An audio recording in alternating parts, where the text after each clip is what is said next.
тоже виноваты в том, что сейчас происходит. Мы там, условно говоря, уйдя в хотя бы кухонную, но оппозицию, но мы же виноваты в том, что сейчас происходит. И не только потому, что мы поверили, что Владимир Владимирович Путин хороший, а потому что мы сами все это делали.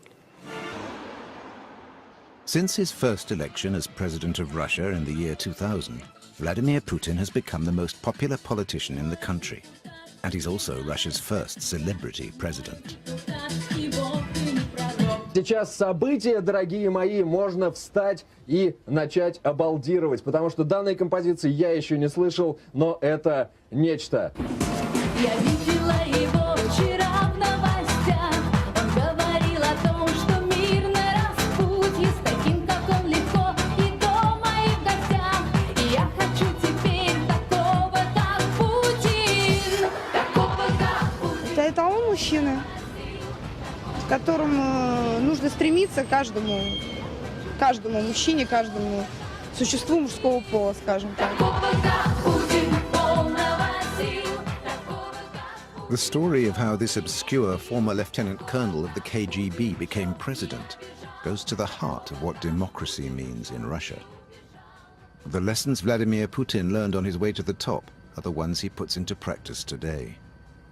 Putin's story begins with an enormous case of corruption, literally at the center of Russian power, in the very fabric of the Kremlin buildings. 150 лет никто не делал Большой Кремлевский дворец. Это Александровский зал, Андреевский зал, Георгиевский зал, система аванзалов, хладоцентр, теплоцентр, ресторанный комплекс, система связи Кремля. Работало 150 фирм, в том числе 48 иностранных.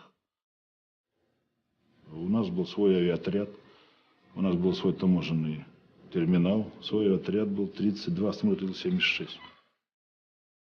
Kremlin property chief Pavel Borodin had signed contracts with foreign firms worth billions. The money was transferred through Swiss banks. In 1998, the Swiss authorities noted irregularities in certain transactions.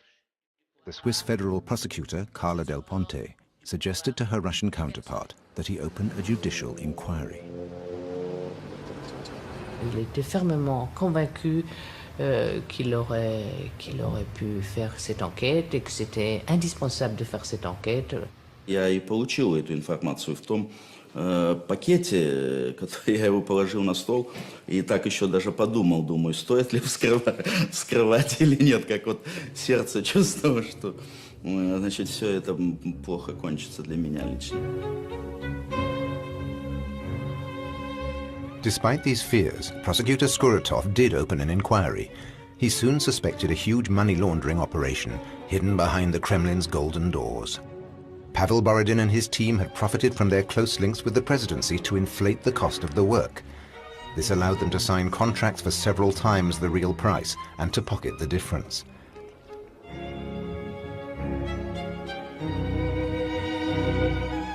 One of Borodin's privileged partners in this scheme was a Swiss company called Mabitex, with whom he signed a contract for $350 million for interior decoration.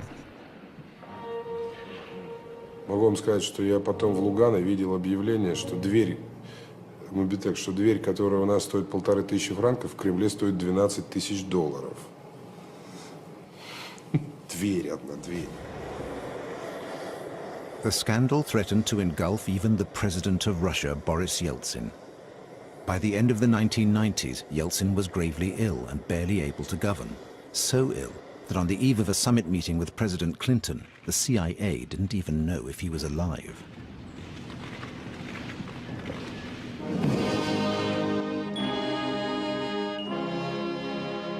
I first heard about this from Secretary Albright in her office. She said to me, I guess you've heard the latest report from our friends at the agency. And I said, latest? Yes, Yeltsin is dead, it seems. And the question was there anybody to go and meet? This was, needless to say, for President Clinton, an unwelcome prospect to arrive and have a vegetable there. And there was serious consideration given by the administration to canceling the trip because with all of his own political problems, President Clinton did not want to look as though he was tethering himself to a corpse. The CIA was wrong. But Yeltsin's infirmity meant that power in Moscow was in the hands of an elite group of close advisors, dubbed the family by the Kremlin press pool.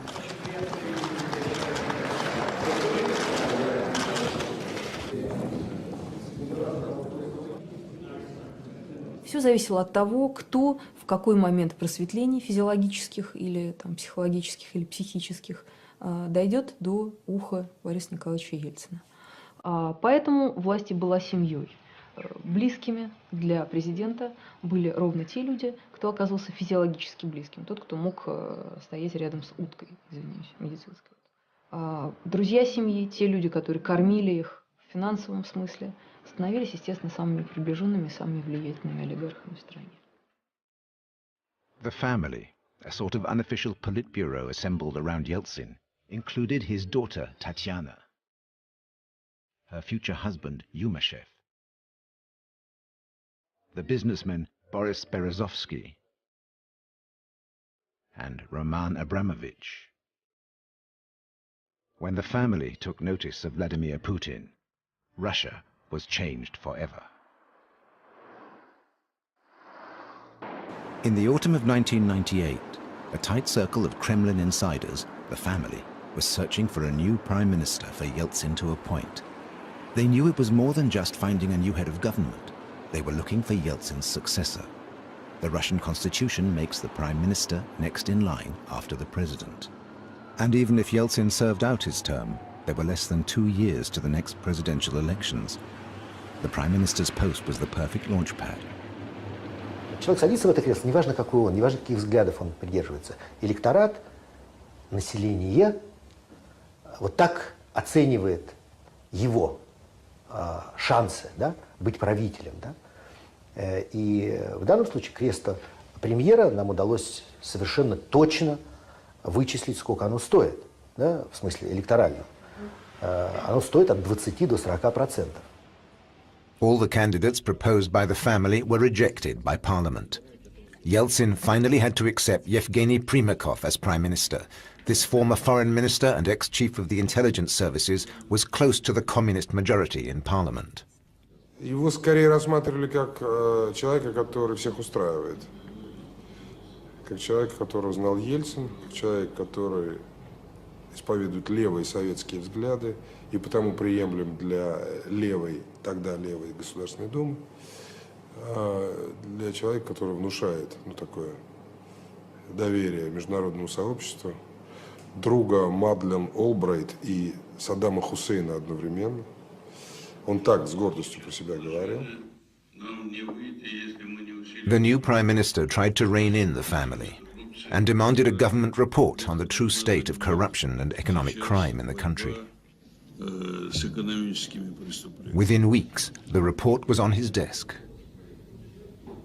В ней была констатация того, что большие очень деньги уходят за рубеж, застревают там, и что возвращение этих сумм может быть только осуществлено за счет открытия уголовных дел. Primakov had declared war on the family over the Mabitex affair. But the real winner would be neither the family nor Primakov, but Vladimir Putin. The Russian Prosecutor General sent investigators to Switzerland. They found a personal bank account of $6 million in the name of Pavel Borodin, the property chief of the Kremlin. When they searched the Mabitex offices, they found credit card statements for Yeltsin's daughters and a bank card in the name of the president. On February 1st, 1999, Prosecutor Skoratov was called into the Kremlin to see the president's chief of staff. It was just 10 days since the search at Mabitex. The Kremlin was hitting back hard and below the belt. Он спрашивал, кому еще известно об этом деле Mabitex, так сказать. Задав мне эти вопросы, он говорит, что вот я хотел бы вам показать один видеоматериал, и поставил, значит, эту кассету. когда я посмотрел, действительно человек, который на этой кассете изображен, он действительно очень похож на меня. И, значит, я начал думать, как будет, если по телевидению эту кассету покажут, если ее покажут жене, близким, и состояние такое, ну, близкое к такому шоковому, так сказать, когда уже рационально не начинаешь мыслить, так сказать. Но в итоге я его спросил, что он говорит, вот, президент с тобой не хочет работать, значит, и поэтому надо, чтобы ты написал заявление об уходе и так далее. Он не спрашивал, я ли на этой кассете, не я, это его даже, в общем-то, и не интересовало. Blackmail is a tried and tested Kremlin tool. The family was believed to hold incriminating cassettes on many senior public officials. But Skuratov did not give in to the blackmail and continued his inquiry with his Swiss colleagues. On the 23rd of March, Carla Del Ponte herself came to Moscow. She had some new documents on the affair. МВД Степашин, значит, специально просил о встрече с ней, чтобы узнать о том, какую информацию она привезла. Je ne peux pas dire que j'avais vraiment peur, mais ensemble, j'étais quand même un peu préoccupée parce que le ministre de l'Intérieur qui m'appelle, qui me convoque immédiatement au ministère de l'Intérieur. Le ministre voulait pas seulement savoir, mais voulait, si je me souviens bien, les documents que j'apportais. J'ai fait comprendre au ministre que c'était pas possible que je lui donne la documentation ou les informations sur une enquête pénale. Carla Del Ponte successfully avoided the Ministry of the Interior and refused to sleep in the prosecutor's residence. Je voulais pas rester là, je me suis dit, je vais avoir mon vidéo aussi. The following day, the Swiss prosecutor left Russia with no further incidents. Meanwhile, the cassette was shown to members of parliament to justify Yeltsin's demands for the dismissal of the prosecutor general. But the deputies were not convinced by the recording and refused to let Skuratov go. The next move for the Kremlin? Leak the video. Я пошел в монтажную, поставил кассету, и мгновенно вокруг меня образовался круг моих товарищей и соратников. И мы наперебой стали, тыкая пальцем в экран, пытаться понять, кто же изображен среди трех избивающихся тел разного пола на этой кассете. И однозначно общего мнения о том, кто изображен на этой кассете, является ли он генеральным прокурором России, у нас тогда не создалось. Extracts from the recording were broadcast on TV, but nobody was sure if it was really Skuratov on the cassette, so the prosecutor notched up the pressure. He decided to question Yeltsin's daughters and to arrest Berezovsky. It was then the Kremlin played their trump card. Сегодня директор ФСБ Владимир Путин сообщил журналистам, что скандальная видеокассета с изображением человека, похожего на Скуратова, подлинная. Другими словами, на ней заснят именно генеральный прокурор. Дело в том, что Путин был глубоко вовлечен в дело Скуратова. Но вот это дело расследовал Путин. По-моему, сильно понравился президенту Ельцину. И, наверное, они тогда на него обратили пристальное внимание. Putin had proved to the family that they could count on him. After his public intervention, a judicial inquiry was opened on prosecutor Skuratov. He was sacked and forced to abandon the Mabitex affair. The family had won the first round, but the game was far from over. The presidential elections were just 14 months away. Primakov was still prime minister and still pursuing his anti-corruption campaign. He was still riding high in the opinion polls. The majority of Russians wanted him to be the next president. So the Kremlin prepared his downfall. The first public sign of the maneuver was a game of musical chairs.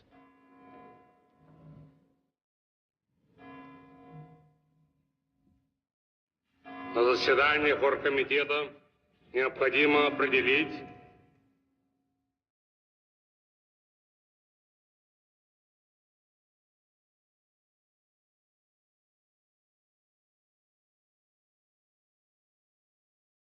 не так сильно. Степашин первый зам.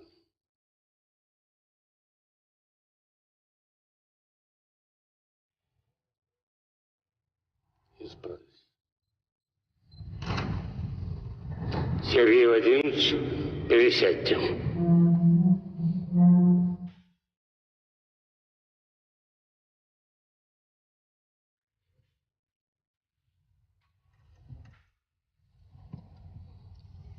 Первый зам председателя правительства Степашин Сергей Владимирович.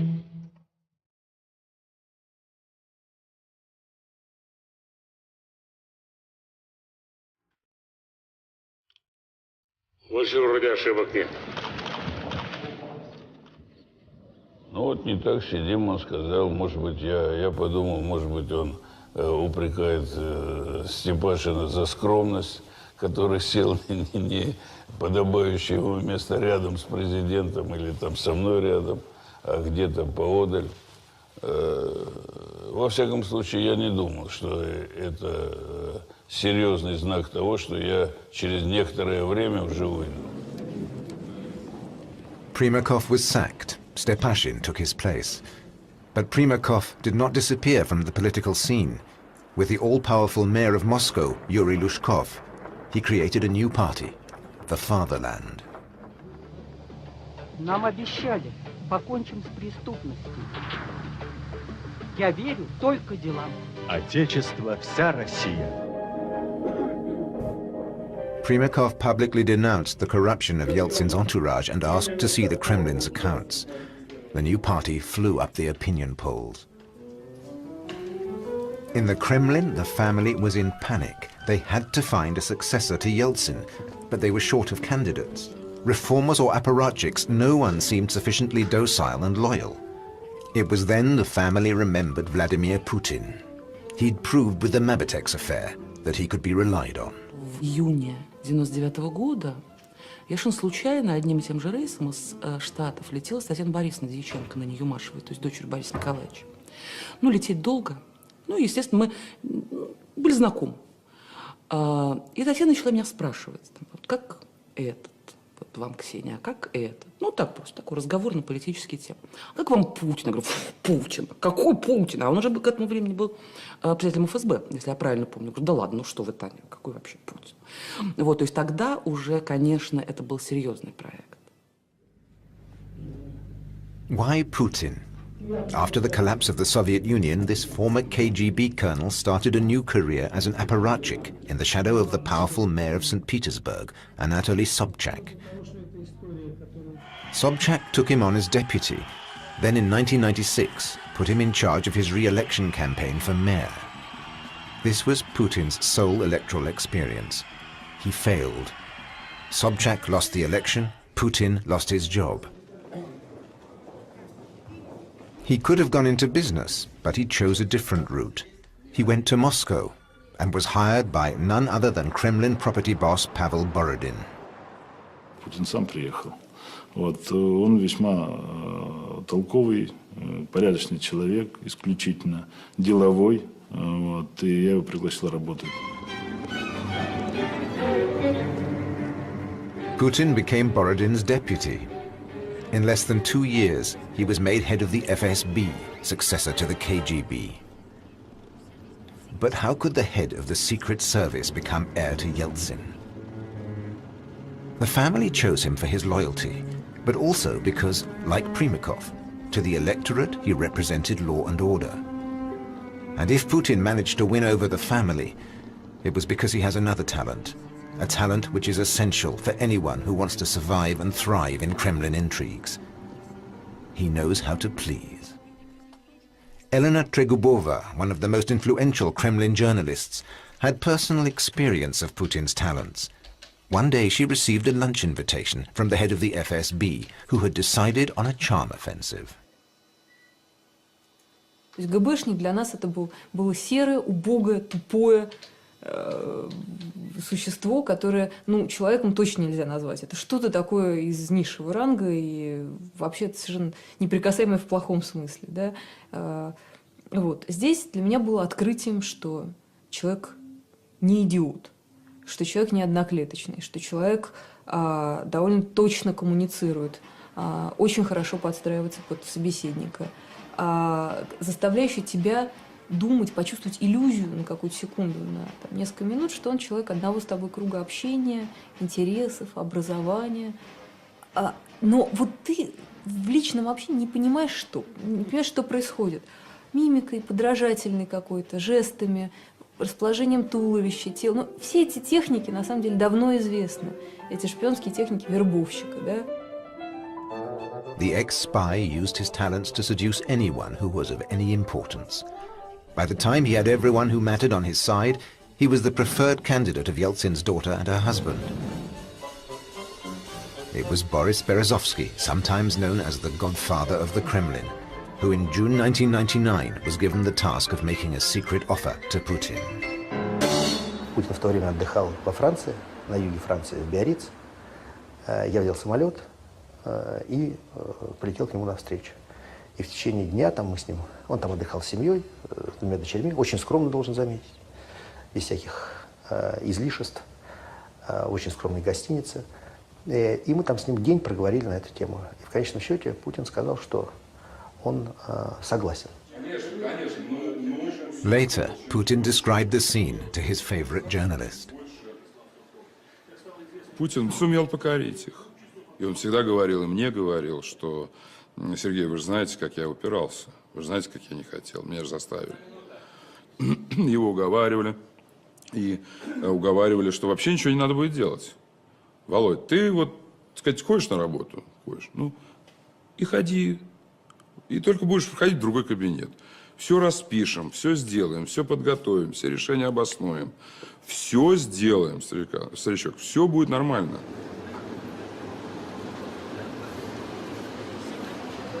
The family kept their choice secret. Outwardly, life continued. That summer of 1999, no one was talking about the elections. All seemed very calm. But appearances were deceptive.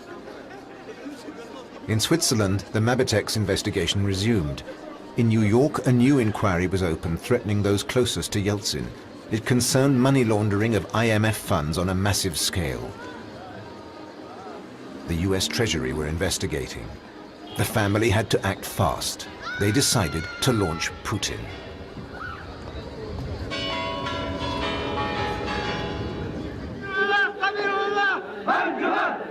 The events in Chechnya were well timed. The morning of the 5th of August, several Chechen groups, commanded by Shamil Basayev, crossed the frontier and penetrated without resistance into the Russian province of Dagestan, with the goal of establishing a Muslim state in the Caucasus. The Russian army responded with a gigantic operation. Moscow was plunged into a new political crisis. Yeltsin took his chance to change the prime minister.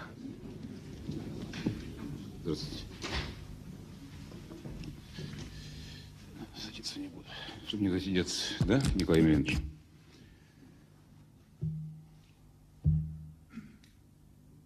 Очень тяжелая обстановка сегодня в Дагестане и на Кавказе. Я только что прибыл оттуда. Пожалуй, мы можем действительно потерять Дагестан. Ну, а теперь о текущем. Утром я был у президента. Он подписал указ о моей отставке. Поблагодарил за хорошую работу и отправил в отставку. Исполняющим обязанности назначен Владимир Владимирович Путин, секретарь Совета Безопасности, директор ФСБ.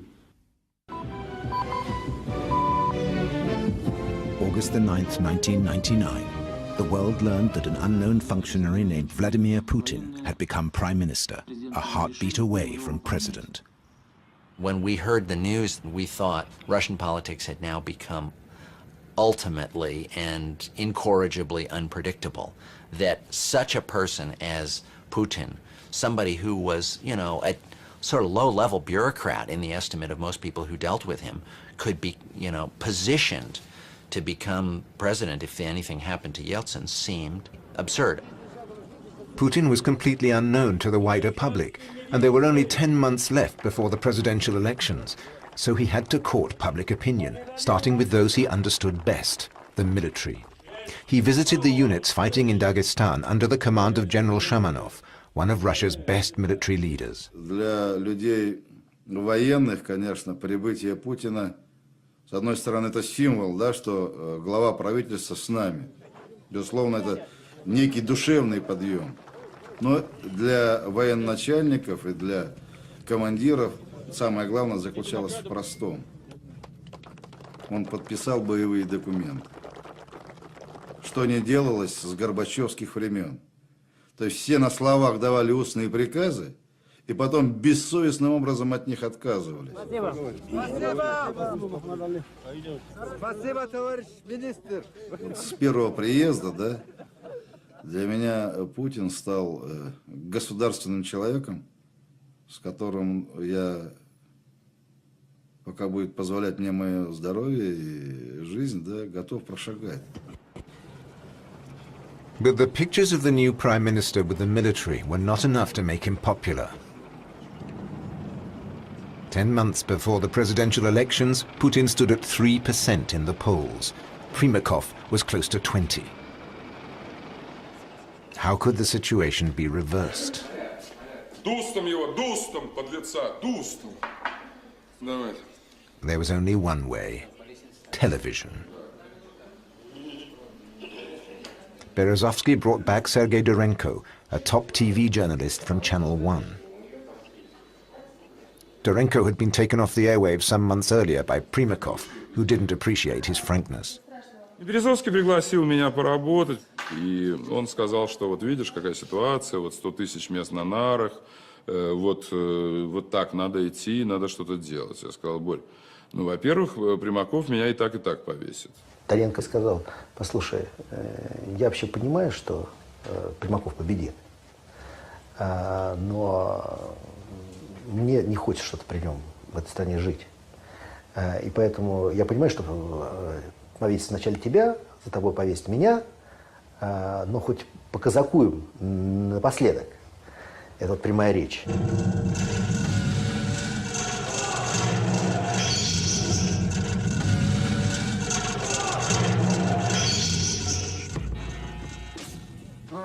Dorenko was given a weekly Sunday evening prime-time broadcast on Channel 1, which belonged to Berezovsky. It was the most watched program in Russia, and every fortnight Putin was Dorenko's guest on the program. Мы встретились с премьером в аэропорту, когда он прилетел из Еревана. Для нас ясно одно, что уровень правовой культуры на постсоветском пространстве, он способствует росту терроризма, к сожалению. И мне тогда, кстати, не понравилось, что он снисходительно-пренебрежительно всегда говорил об электорате. Он говорил пренебрежительно, что вот, Сереж, то, что вы покажете, то и будет. Эти люди ничего не узнают, да им не надо знать. Вот, если вы не покажете, это же не было, правильно, Сереж? Он мне говорил. Вот это его фраза. Если вы не покажете, это же не было, правильно, Сереж?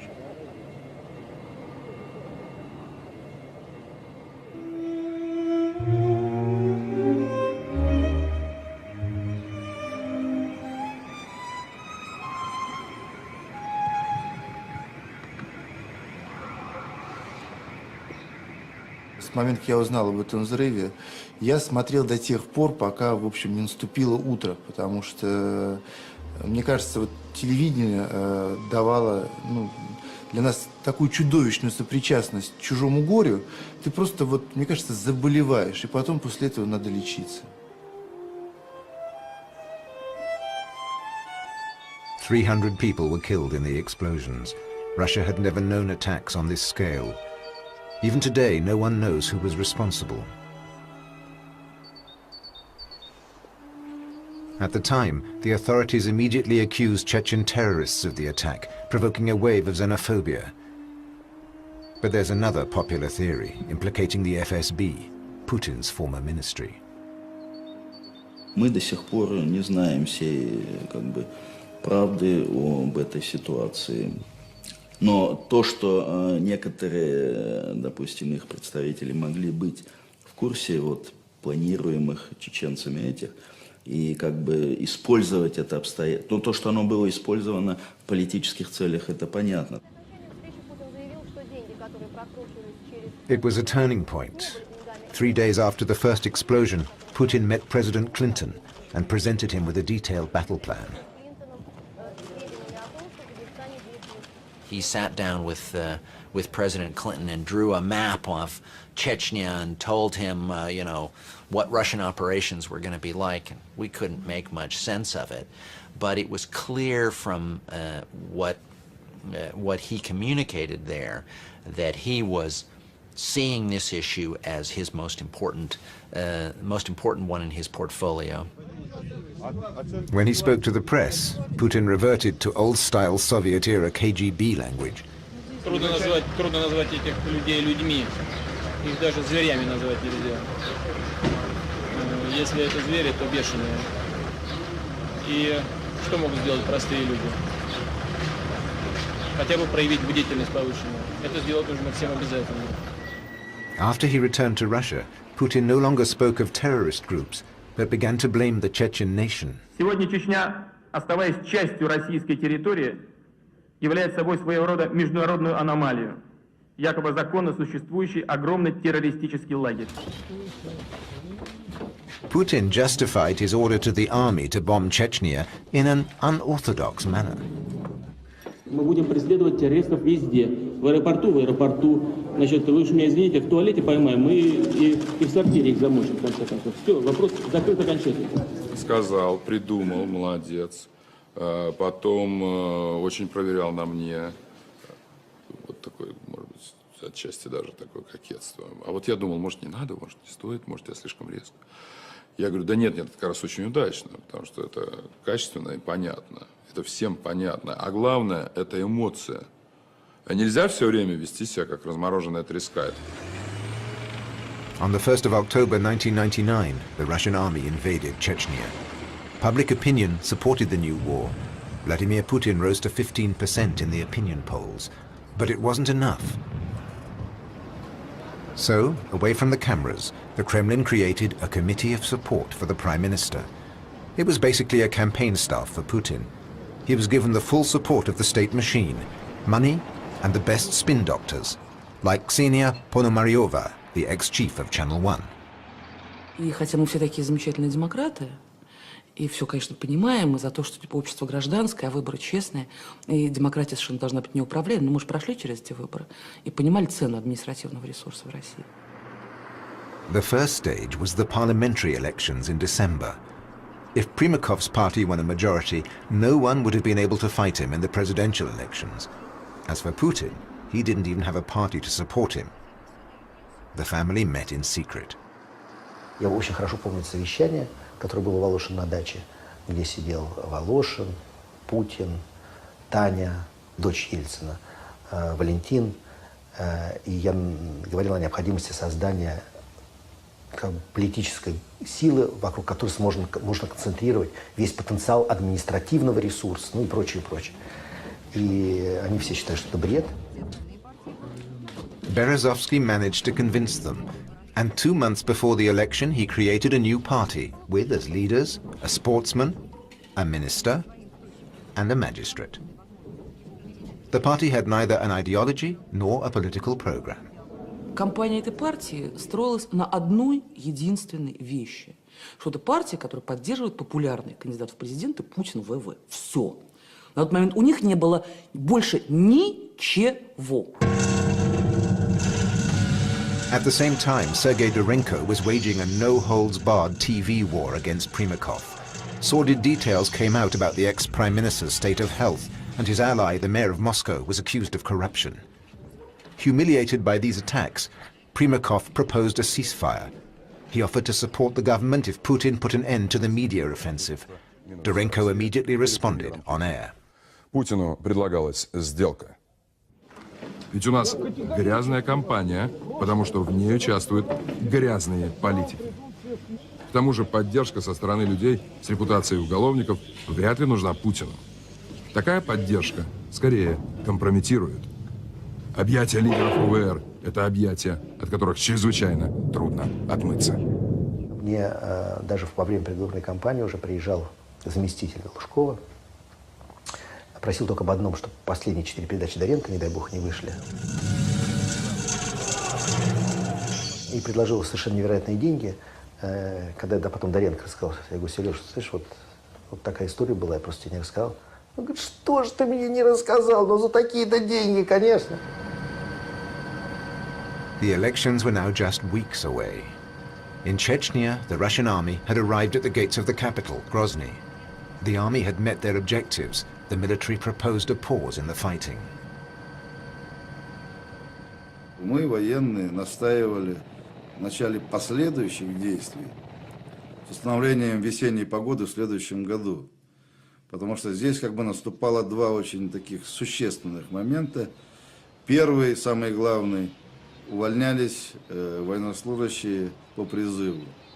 А они, как бы ни говорили, на тот момент составляли основную массу солдат. И второй – это неблагоприятный метеорологический фактор.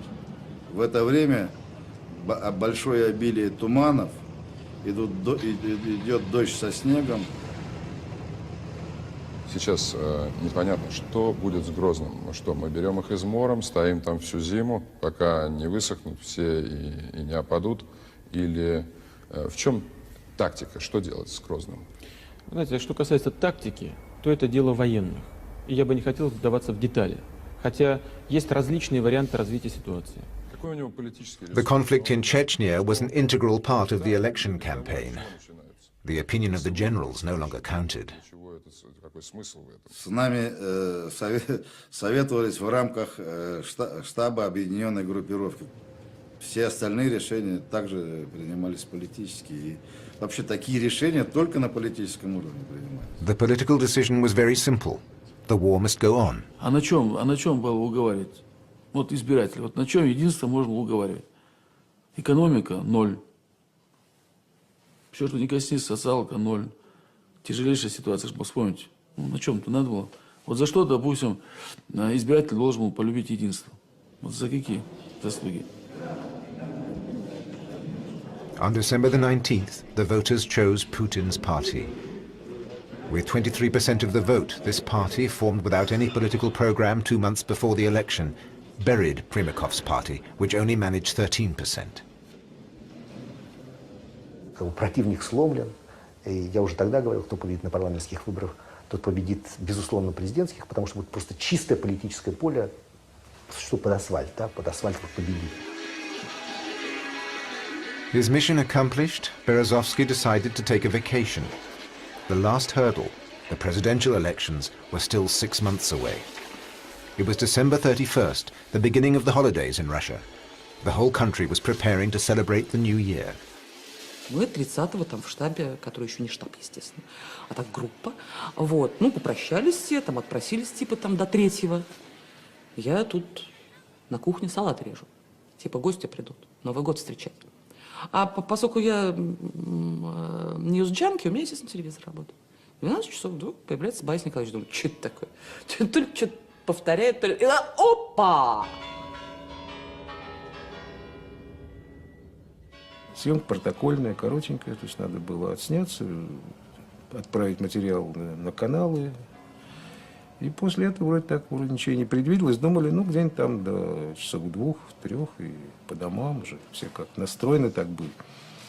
Вот. Я встал на традиционную свою точку, значит, на встречный план, значит, справа от президента. Ну, сейчас я сниму Бориса Николаевича, потом 8 сделаю, сниму премьер-министра. Общие планы, на этом, собственно, съемка и заканчивается протоколом. И вдруг Борис Николаевич говорит: я ухожу. Я хочу уйти красиво, чтобы, во-первых, показатели у России сейчас хорошие, улучшаются, постоянно подъемы. Слушайте, у меня опять руки дрожать начали. Это забыть невозможно. Вы знаете, это, пожалуй, одна из самых экстремальных ситуаций в моей жизни. Я себя с рук снимал, камеры нет. Тут смотрю, у меня и кадр-то был. И каждый момент происходит. То, значит, эти офицеры спецсвязи пришли с этим вот пультом, который чемоданом называют, его передавать, значит. Снимай.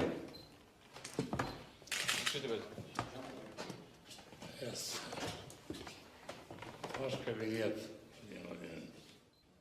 With Yeltsin's resignation, Putin automatically became acting president. Elections were moved forward to March. Ну, по моим наблюдениям, только, по-моему, Владимир Владимирович был в курсе дела, но он человек настолько выдержанный, ну, вот он, когда нужен, такой непроницаемый, да все просто. Значит, не знал никто. Я вам гарантирую, что я видел по выражению лиц вот, людей, там, и в приемной, когда я вышел, в секретариат, что все были просто... Ну... Yeltsin's departure was perfectly timed. Putin was riding high in the polls, enough to see him through the election. But who had had the courage to suggest to Yeltsin he should go? Once again, it was the family that had taken the decision. Эта идея обсуждалась между Валей Юмашевым и мной еще осенью. Просто обсуждалась. Да? Но полностью была реализована Юмашевым. И день 31 придумал Юмашев, все остальное придумал Юмашев. И, собственно, самое главное, что он уговорил Бориса Николаевича поступить именно так.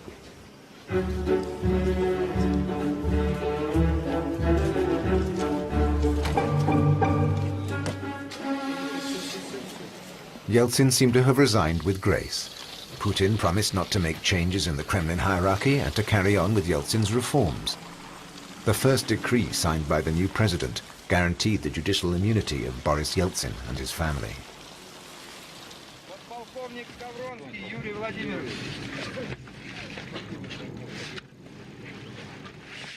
Мы вас поздравляем с Новым годом. Желаем вам счастья. Всего самого доброго в Новом году. Будьте здоровы, чтобы в семьях у вас все было нормально. Желаем вам. That same evening, and to general surprise, Putin made a quick visit to Chechnya, accompanied by his wife and the television cameras. Putin understood the importance of the media. Путин телевизионный президент. Он создан телевидением, он молится на телевидение, он смотрит телевидение, он считает, что он управляет страной с помощью телевидения. Я просто знаю доподлинно, что он лично участвует в редактировании своих собственных эфиров и в повестке дня важнейших информационных программ. Лично. Putin's press service reintroduced propaganda. Every picture of the president is now staged by the Kremlin, a policy unimaginable since the end of the Soviet Union. And that was only the start. In parliament, Putin's party is allied to the communists, Yeltsin's sworn enemies. Later, Putin insisted that parliament reinstate the anthem of the Soviet Union, written for Stalin. Я буду просить депутатов Государственной Думы утвердить музыку Александрова. Мелодию бывшего советского гимна.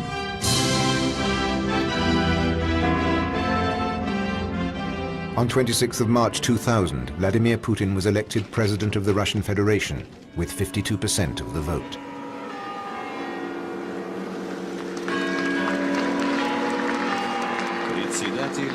On the 7th of May, Putin was enthroned president of Russia in the Kremlin Palace, restored by Pavel Borodin and Mabitex. Уважаемый Владимир Владимирович, прошу вас принести присягу народу России. Клянусь, при осуществлении полномочий президента Российской Федерации уважать и охранять права и свободы человека и гражданина. Despite his promises, President Putin neutered the free press and crushed all opposition. But he respected certain agreements. The investigation into Mabitex was suspended due to Moscow's lack of cooperation. Yeltsin and his family have never been touched, but Yeltsin's policies have been abandoned. They all thought Putin would be putty in their hands, but he shook off both his masters and his allies. Boris Berezovsky, eminence grise and personal friend of Putin, had to flee the country under the threat of arrest. He was granted political asylum in the UK. Как вы оцениваете усилия Бориса Березовского по созданию оппозиции вам? Борис Березовский — это кто? At the cost of freedom, Putin has brought stability and a sense of security to Russia. and Russia rewarded him with a massive re-election victory. But the constitution limits him to 2 four-year terms which expire in 2008. We don't yet know how or if his successor will come to power.